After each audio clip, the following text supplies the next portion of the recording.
Chers collègues, notre groupe Finistère et Solidaire, nous souhaitions échanger sur la MDPH, service essentiel pour les milliers de Finistériennes et Finistériens en situation de handicap. Nous nous réjouissons bien sûr de la baisse des délais de traitement. C'est une avancée pour les Finistériens en situation de handicap qui attendent des réponses essentielles pour leur vie quotidienne. La situation reste préoccupante avec une tendance à la hausse ces dernières années. Surtout, au-delà des chiffres, nous devons nous interroger sur la qualité du service rendu, car il s'agit du quotidien des Finistériens vulnérables, et nous devons garantir à la fois la rapidité et justesse des décisions. Deux indicateurs nous alertent particulièrement. L'augmentation du nombre de dossiers irrecevables. De 317 en 2020, nous sommes à 1483 en 2024, soit une multiplication de 4,7 en 4 ans. Derrière ces chiffres, ce sont des familles découragées, des démarches à recommencer. La chute du taux d'accord de 84,5% en 2020, on est à 75% en 2024. Nous avons perdu plus de 10 points en 4 ans, nous qui étions largement au-dessus de la moyenne nationale. Cette situation concrète nous interpelle. Des professionnels nous font remonter que des enfants ayant des problématiques similaires et permanentes se voient attribuer des droits différents. Comment expliquer ces disparités de traitement?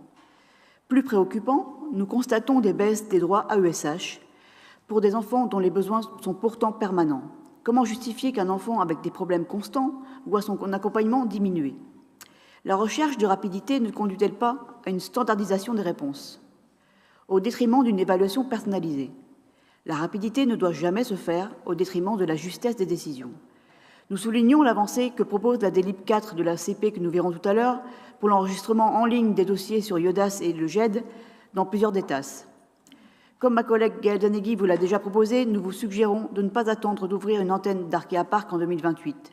Développons dès à présent les permanences dans les CEDAS et les maisons France Service pour que chacun ait accès à ce service public en proximité. Nous vous proposons de renforcer significativement l'accompagnement humain au remplissage des dossiers, en amont de la saisie, notamment les projets de vie, qui est souvent absent ou mal rempli.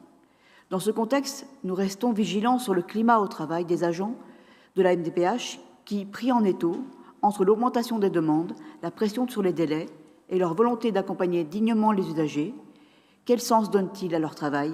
Comment le département les accompagne-t-il pour garantir leur bien-être au travail? Le handicap est la priorité de votre mandat. Il est de notre responsabilité collective de garantir que les ouvertures de droits soient faites rapidement, mais il est tout aussi essentiel qu'elles soient justes par rapport aux besoins des Finistériennes et des Finistériens. Je vous remercie.